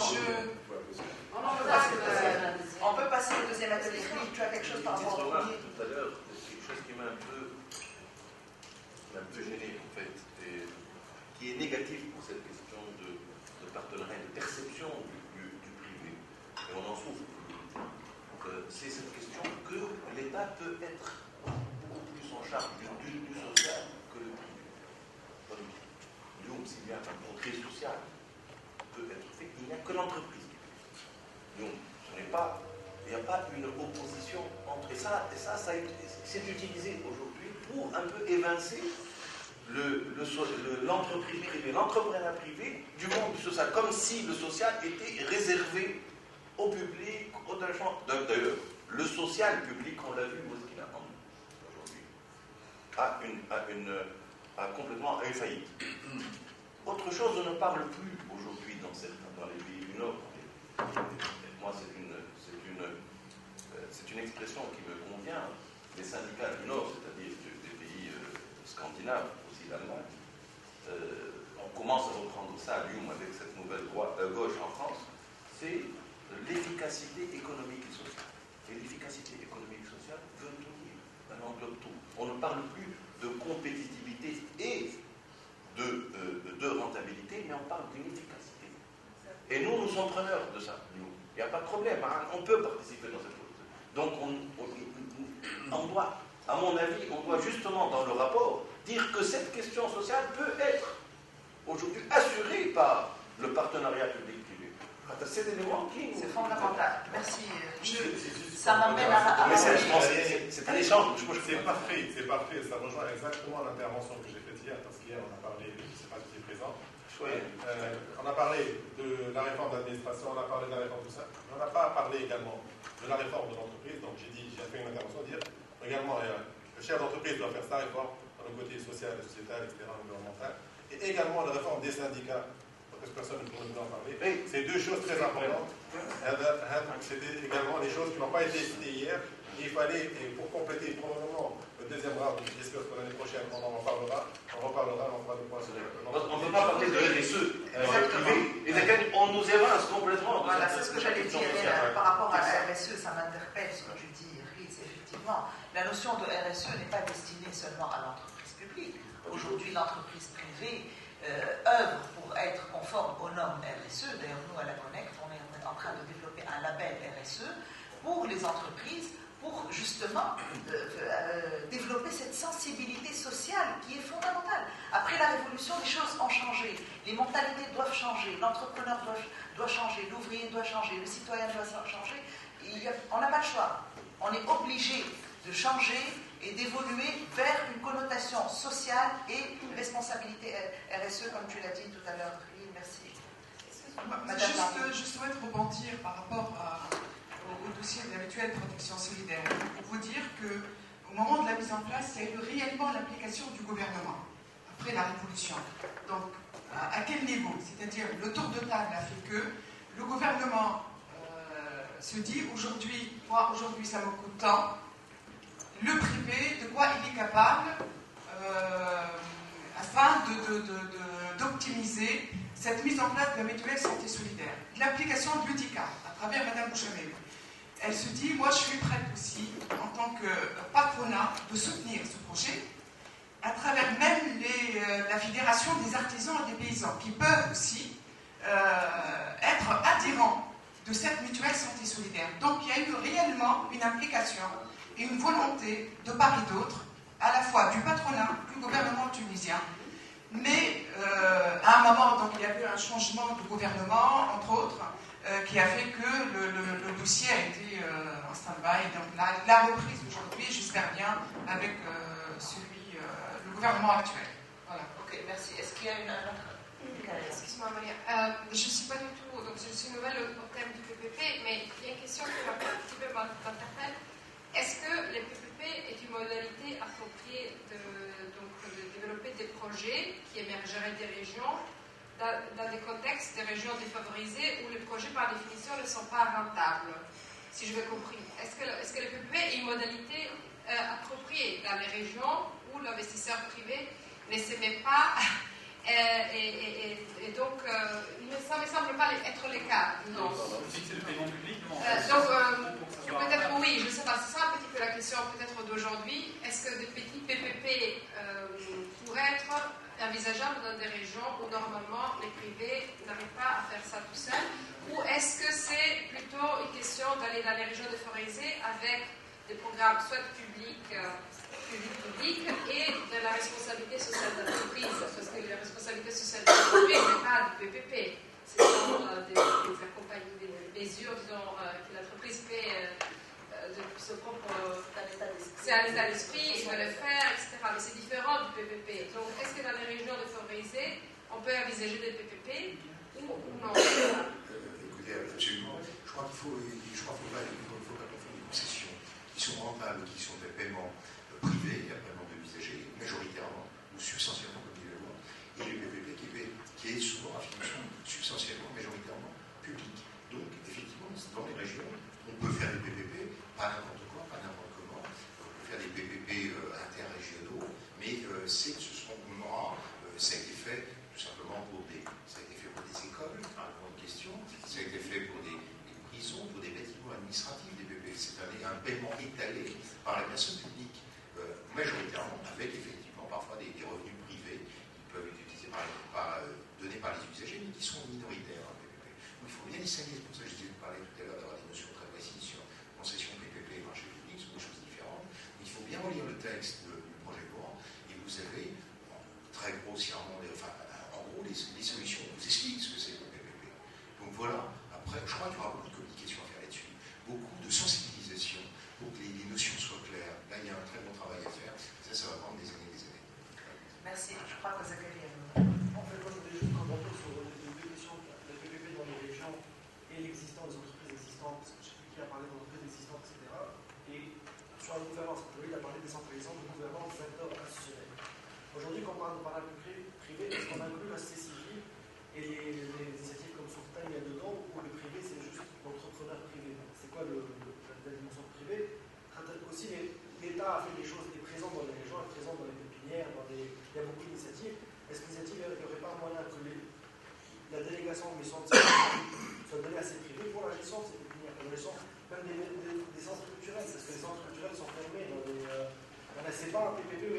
d'investissement, il y a des trucs existants. Il n'y a pas que des nouveaux projets, il faut aussi faire des PPP sur les actifs existants de l'État.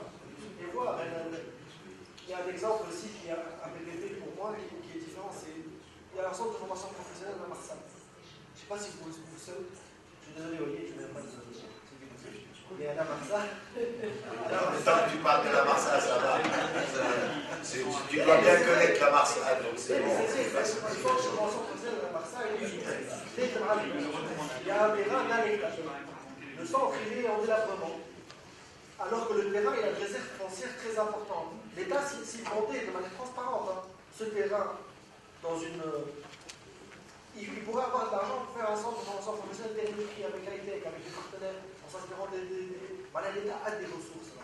Il n'est pas des ressources. Il faut communiquer. Moi, je pense qu'il faut communiquer parce que quand on parle avec la société civile, le problème, c'est qu'on ne veut pas de privatisation des services publics.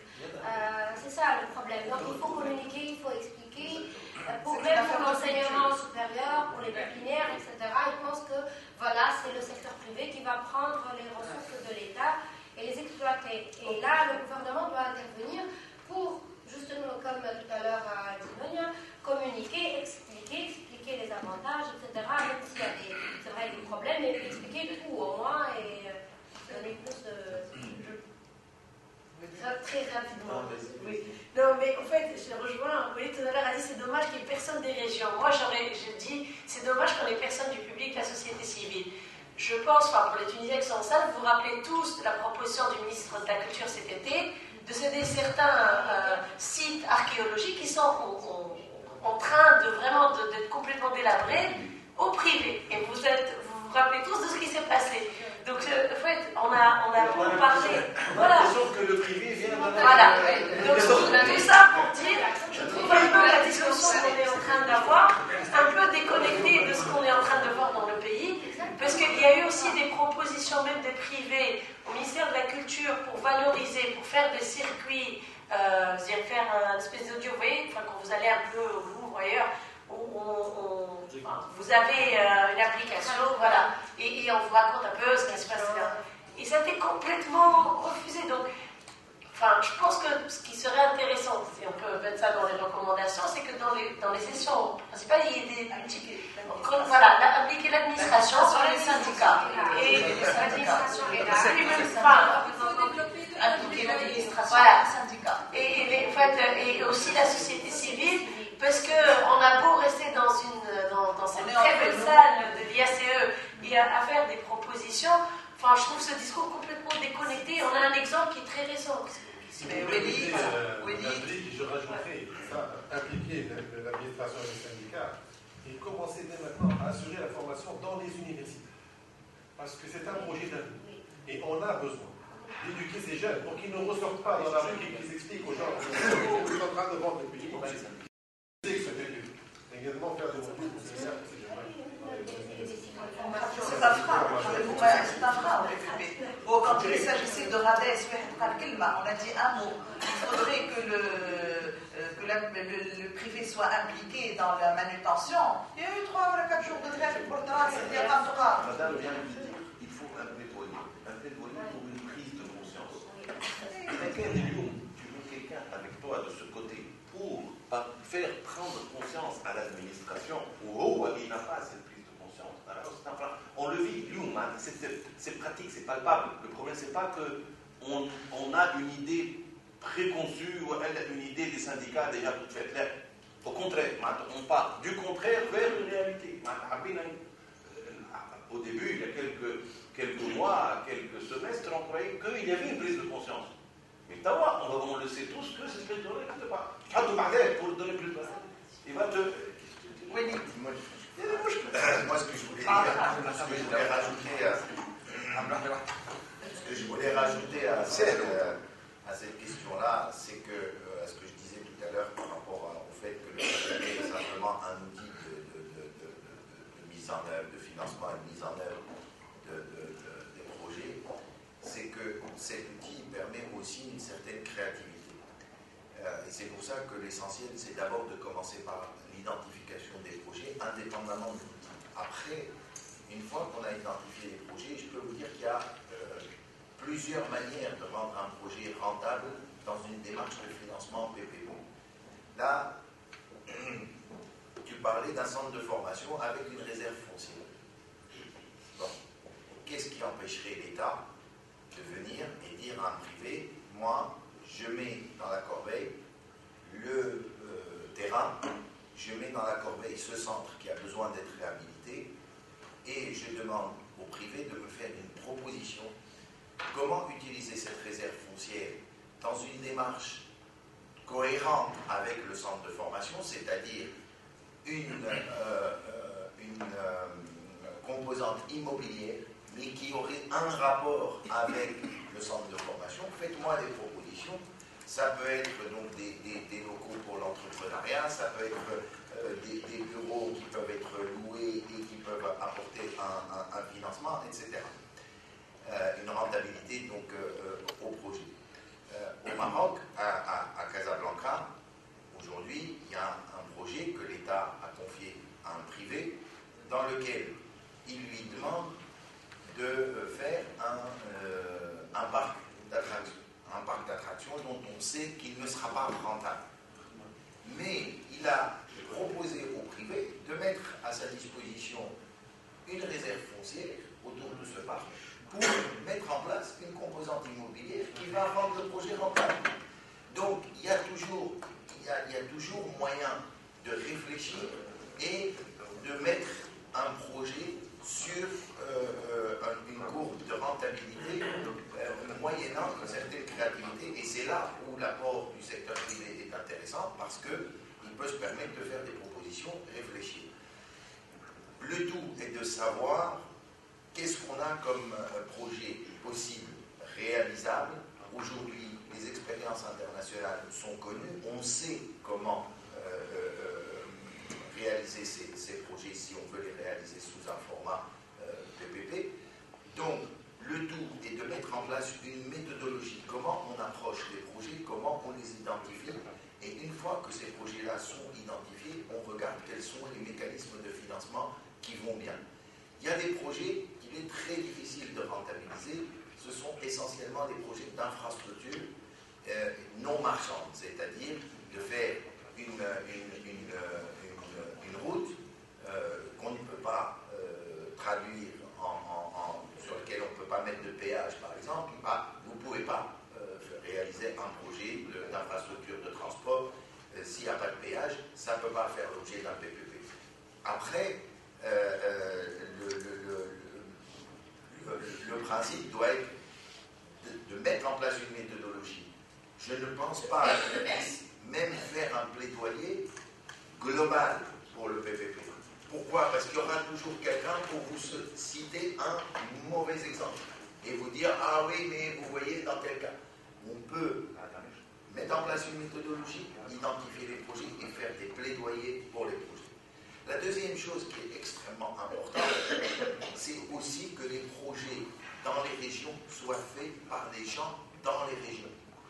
Et qu'on n'arrive pas dans cette espèce de démarche qui est de dire « Non mais ne vous inquiétez pas, on sait ce qu'il vous faut, alors on va vous identifier les projets, on va vous dire comment on va les faire, et on va amener les gens pour les faire. » C'est pas comme ça qu'il faut faire. Il faut profiter du PPP et de toute la méthodologie qu'on met en place pour faire naître des investisseurs locaux, pour faire naître des entrepreneurs locaux, sinon ça ne marchera pas.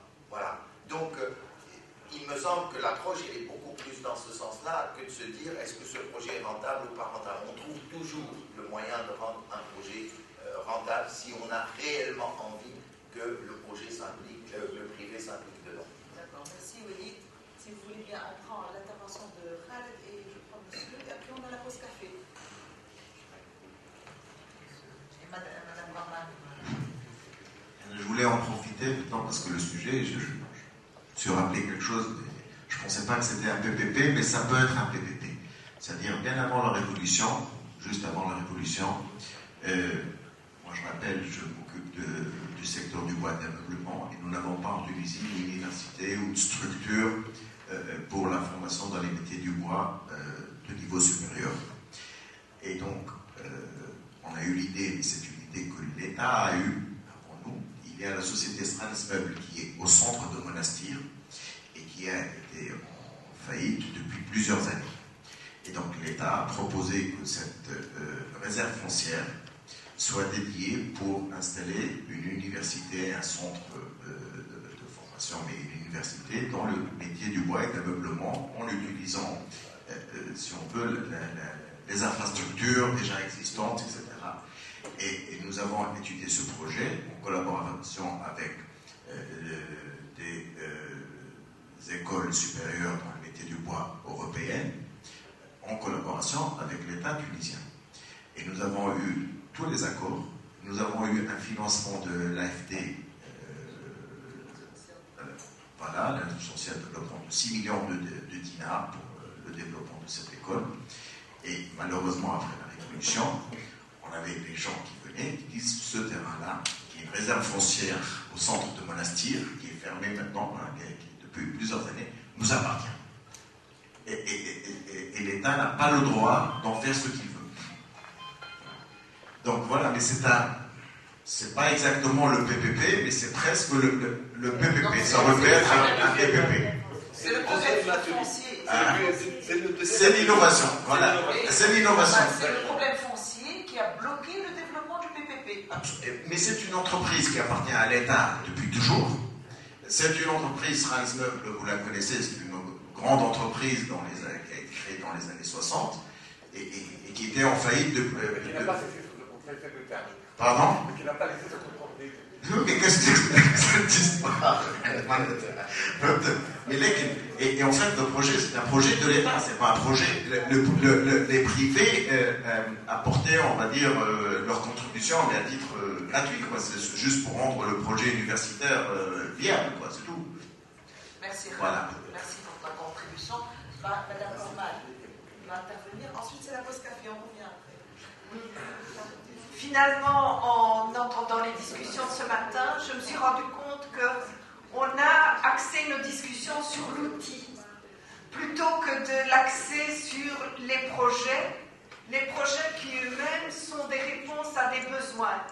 Et donc, finalement, si on inverse la démarche et qu'on part des besoins des populations dans les régions, qu'on définit des projets pour répondre aux besoins, et puis qu'on se pose la question des outils les mieux appropriés pour répondre aux besoins et pour mettre en œuvre les projets.